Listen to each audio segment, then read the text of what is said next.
नमस्कार welcome to my channel. मु आज आउ गोटे नुआ रेसिपी नहीं आई जार ना चिकेन आलू तरकारी। आसतु आम जानी ना चिकेन आलू तरकारी कौन सब आवश्यक सामग्री दरकार। फास्ट मु आलू को बड़ बड़ काटी नहीं। अदा रसुण पेस्ट, पियाज कटा, बिलाती, लंका गुंड, हलदी गुंड, गरम मसला, चिकेन मसला। फास्ट छोट अलैच, बड़ अलैच, डालचीनी, लवंग, गोलमरीच, सोरिष तेल, चिकेन आ लुण। एबे मु चिकेन को मैरिनेट करी नेबी। सेति पई मु किछि सेतिरे लंका गुंड पकई नेबी,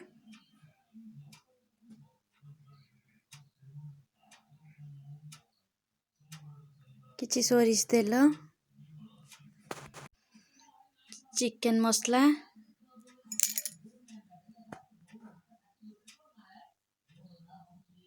अल्प टिके लुण। एबे मु ताको गोळेई नेबी आ टिके हळदी। ताको एबे मु गोळेई आधा घंटा पई फ्रिज रे रखी नेबी। एबे मु कड़ाई गरम हो गला। मु एबे तेल को पकई देली।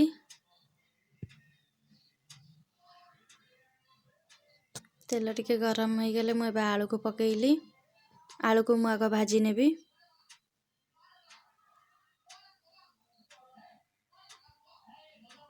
देखंतु आलू मोर टिके टिके नाली हो आसलानी। आलू टी अल्प लाइट ब्राउन कलर हो गला पर मु आलू को काढी नेली।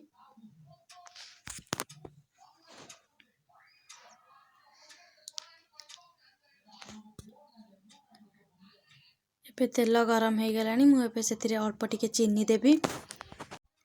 चीनी देबा द्वारा तरकारी रो कलर टी भलो आसी थाए। तेल टिके गरम हो गला पर आपण चीनी को पकेइबे। चीनी टी मोर नाली हो आसिलानी। मु एबे तेज पत्र को पकई देली। रखिथिबा गोटा मसला सब पकई देली। तापर पियाज को पकई देली। एबे किछि समय ताको फ्राई करबा को छाड़ीबे। पियाज को किछि समय फ्राई करला पर पियाज टी लाइट ब्राउन कलर हैला पर्यंत मु ताको फ्राई करबी।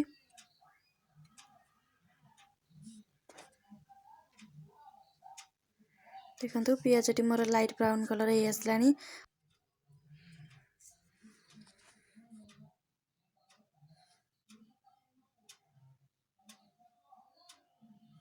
पियाज टी एबे मोर लाइट ब्राउन कलर हे गलानी।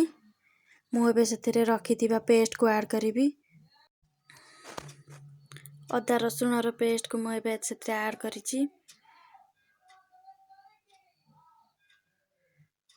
एबे किछि समय ताको गोळेई नेबी।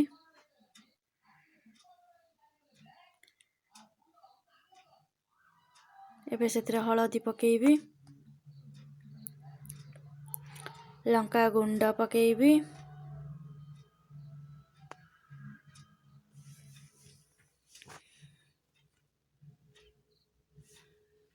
ताको एबे भलो से गोळेई नेबी।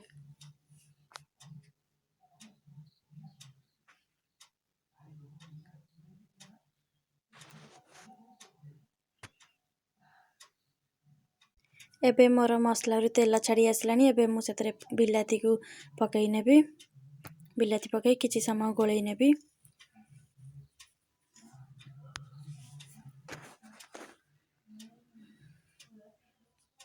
मोर एबे मसला अल्प टिके टिके हे आसलानी एवं सेतिरे थिबा मसला रो गंध भी चली गलानी।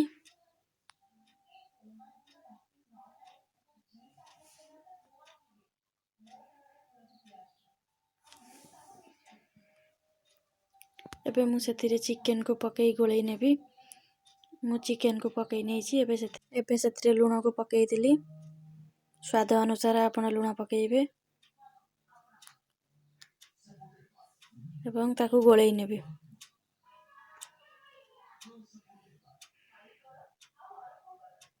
एबे किछि समय पाके ताको मीडियम फ्लेम रे कुक करिया पई छाड़ी देबी।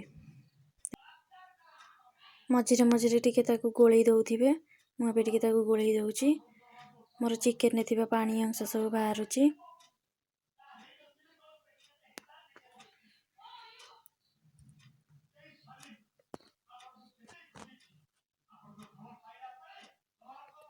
देखंतु एबे मोर सब तेल केमती मसला रू छाड़ी आसुची। एबे आउ टिके ताको गोळेई नबा।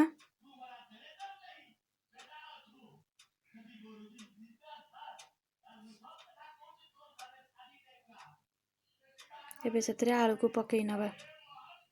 आलू पकेई ताको गोळेई नबा।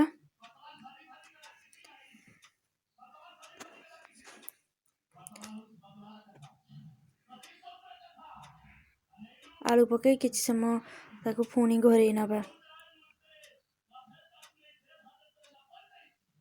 देखंतु एबे टिके टिके तेल मोर बाहरी आसलानी ऊपर को।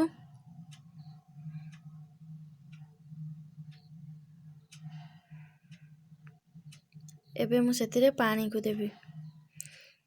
आपनकर जेतिकी पानी दरकार पानी मु देई ताको फुटेई नेबी। देखंतु मोर एबे फुटी जाउची।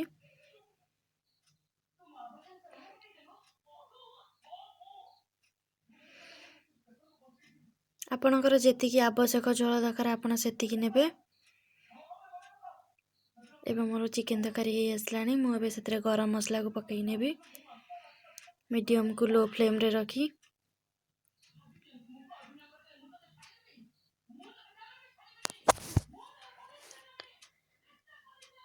गरम मसला पके किछि समय ताको लो फ्लेम रे छाड़ी देबे।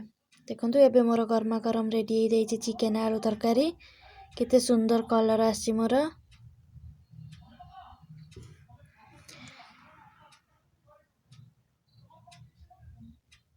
देखंतु मु गोटे बाउल को सर्व करने भी।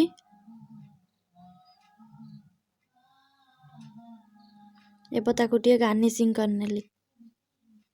जदि आपन को ये वीडियो टी भल लागे तारे लाइक शेयर सब्सक्राइब करियो जमा भी भूलिबेनी।